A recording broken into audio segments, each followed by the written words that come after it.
This week, a crisis sweeping America. A public health emergency. Can technology help prevent drug overdoses and fight the opioid epidemic?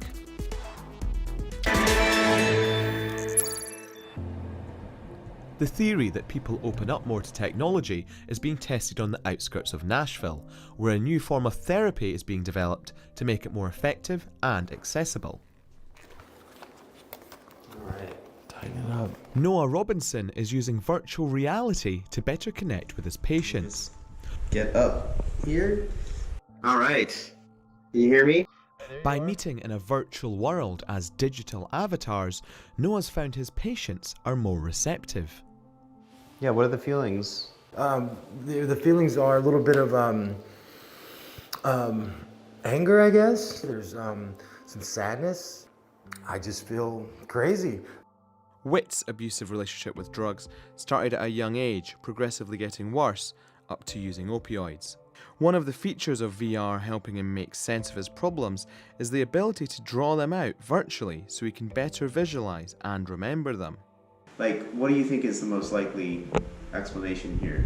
This is completely untrue, and most likely all of these are going to be the ones that are the reasons why.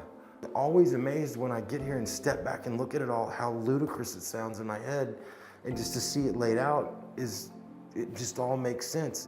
We're still in that exploratory phase, but what we're seeing is that patients are able to leave their current environment, which is kind of the context of where automatic thoughts and negative emotion is occurring. And when they come into the virtual environment, they feel more regulated, and it's kind of like this relief that they're able to experience. It's just wild, It's wild. It immediately takes you into, I don't know, it just takes you in a different world right away. So then if I teach them how to handle their automatic negative thoughts or their negative emotions when they're not actually experiencing them, it seems like it sinks in more effectively. And when they come out of the VR, they're then able to remember what I taught them and kind of visualize the model and things like that. When I put that mask on, I'm immediately calmed down because I'm in a world that's so distracting. It takes me out of like the thought I've been obsessing about for an hour and a half. It takes the thought out of my head that's a real belief system at that time, puts it on the board, and I can kind of look at it.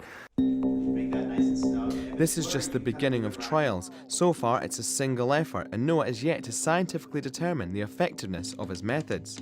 But these initial sessions have proved promising. It was actually much more therapeutic for me in virtual reality than I've been in the classrooms here.